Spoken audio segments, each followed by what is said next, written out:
When it comes to cars, there's only one make that has the same level of intrigue and cachet as Hollywood. People are willing to wear these muted, refined, expressionless, and yet purposeful designer clothes to signal that they are not on the outside looking in, but rather that they are on the inside, enlightened, having experienced a car formula which really shouldn't work well. And yet, it's so eye-catching that since it came out, people have been saying, "Mein Wurst ist hart von diesem Auto wird Arschmotor," which translates to, "Why meddle with perfection?" for the last 80 years from behind their designer spectacles. So we've brought the Porsche to Hollywood in a place where it thrived in the 60s and 70s to get the full Porsche experience. Porsche? Porsche. Porsche. Porsche. Porsche. Posh Porsche. Porsche. It's posh. Posh. And it's a Porsche. Porsche.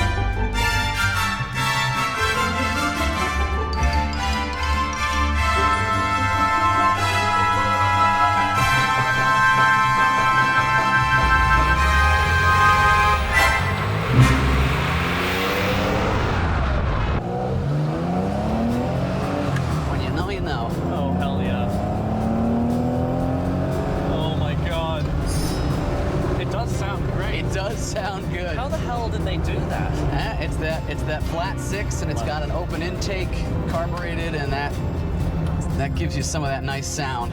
For 100 horsepower, I don't know, 125 or something like that, it sounds like a little race car. That little fan, which is just sucking air from basically a hot enclosed box. Yeah, it blows over the engine. It's like, yeah, you're fine. You'll figure it out. Right. You're tiny. There is a sort of like Lotus lightness element to this. I noticed Yeah. the key. I mean, I don't Yeah, well, yeah, this is Drilled out. This will help me win the Le Mans. The Le Mans, yeah. The Le Mans. And you ditch your radio. Yeah, that's Also how I win the lightness. races. Right.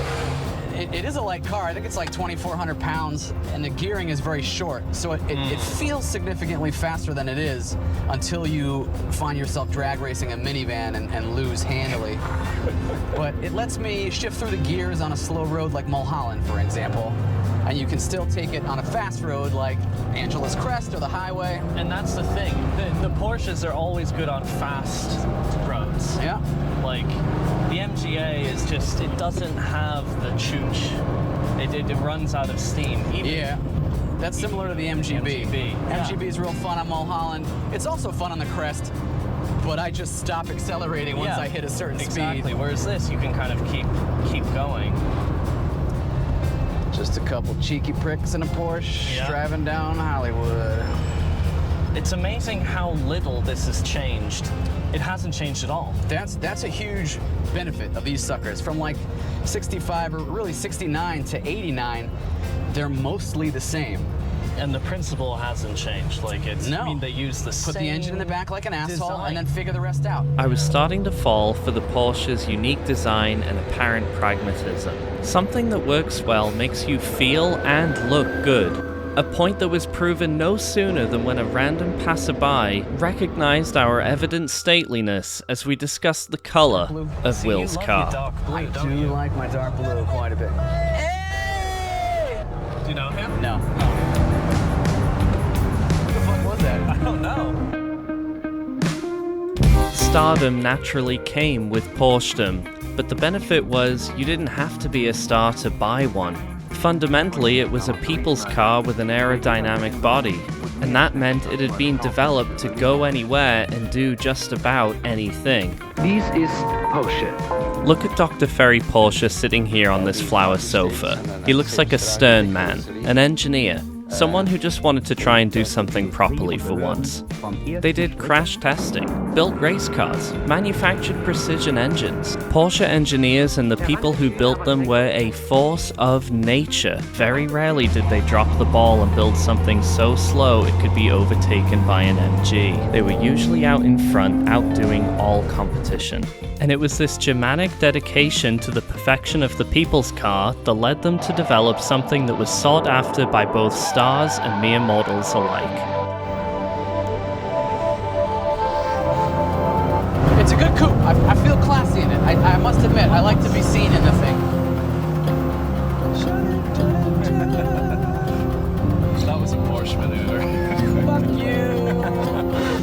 That's a Porsche maneuver. That was the Porsche. That's reverse. But we've proven that this works as a car, and it's popular, and it's at home. You can drive it. You may grind a couple gears, but you can get through.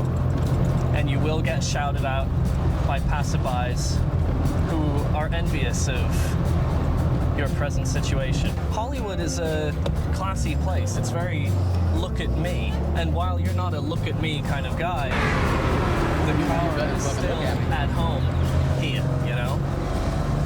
It looks good here.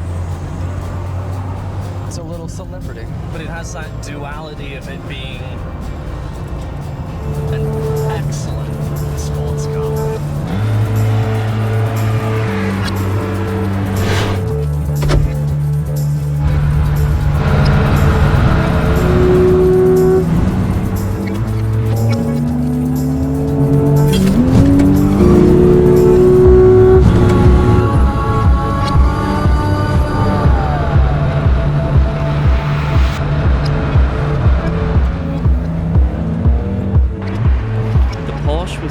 Proving itself as we drove up into the twists of the Hollywood Hills and Mulholland Highway, making me think of some of the people in their Porsches who traverse these very same roads. People who first saw the value in these cars and would take the platform, make it their own, and define cool for generations to come. I bought it on Bring a Trailer for $69,420, which I don't recommend you do. Don't buy from an auction. But I was able to see this thing in person, crawl under it, and know what I was getting. It used to be signal yellow, and it's a repaint in a different color. And I really like this color. It's nobody really knows what fucking blue it is, so I've been calling it some ass blue, some ass blau. Appropriate. So it's got a nice bit of metal plate and the stripes. This is all Porsches are the same. It's like a blank canvas, so it almost encourages you to do these unique. The stripes are, my father used to race in the PSCCA. He had like I think it was a 54 Aston Martin DB2/4. Holy moly.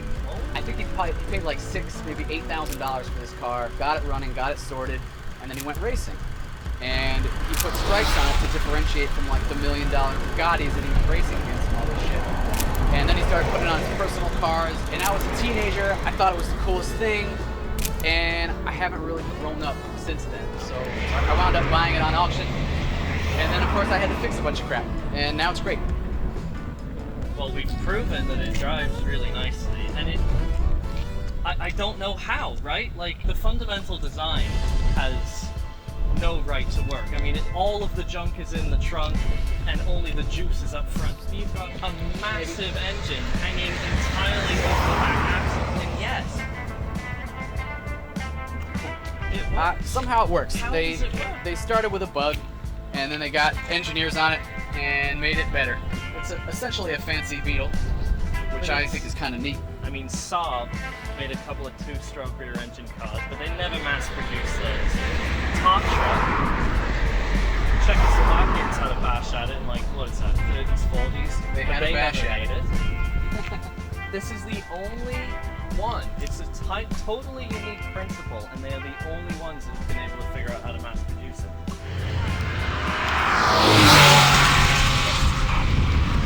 So it's a 911T.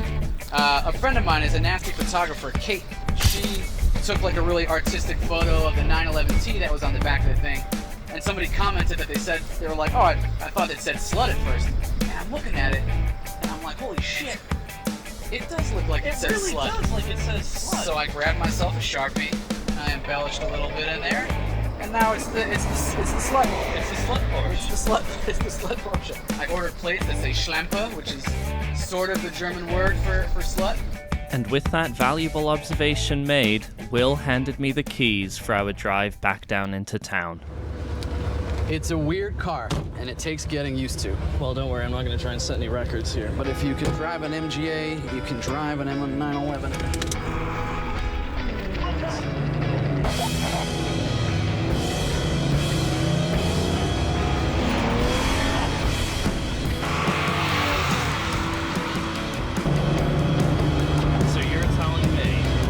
It's 75 degrees.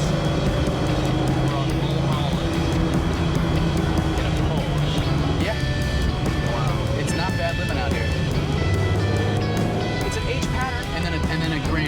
dog leg. That's the way I think about it. So when I'm going in a second, you just don't push it anywhere. You'll feel it. Cinco Vites. I think this is one of the few classic cars that's been like sensibly designed. Like it feels like pragmatic and it's just nice and simple. If you remember, I'm dying to find out if that person yelled my name. If they did, they have to be a person that I know. We'll have a look. He literally looked like David Spade. I looked at him and I didn't recognize him. I think he probably said, "Hey asshole, you're cool." But I heard Will Benedict, you're a legend. While Will thought about his legendary status and a possible name change from Will to Will I Am, we got a phone call from some Hollywood A-listers. Yellow. Hey Neil, it's Daniel. What can I do for you, buddy? Goldberg's coming to the studio if you want to film from the roof. That sounds awesome. I really think you're attractive. I don't know who Neil is. No, right on red, but green means go. Yeah. The phone call was for an invitation to a Hollywood photography studio to link up with some other posh spectacled, fastidious Porsche enthusiasts. Seems like it's running on like 3.5 cylinders.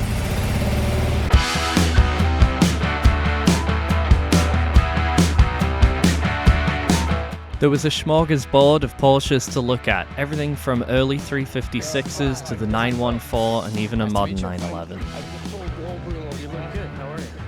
And as we made our introductions to each other and milled around our cars, I reflected on how Will's 911 had delivered the Porsche experience. The engineering is intriguing. It's a complicated, high-precision, low-tolerance design. But it was so good, everyone wanted one then, and they still do today. It's good at everything, practical, but still fun to drive. It makes you feel special, like a Hollywood A-lister. And because they made so many cars, you'll always have an opportunity to connect with other Porsche enthusiasts. There is a long-standing fascination with Hollywood. People want to be inside the circle. They want to experience what it is that looks so great, and it's the same with the Porsche 911. People are drawn to its uniqueness and success as a design, a car for the people that they got right first time. And now that I've had the Porsche experience, I can see why.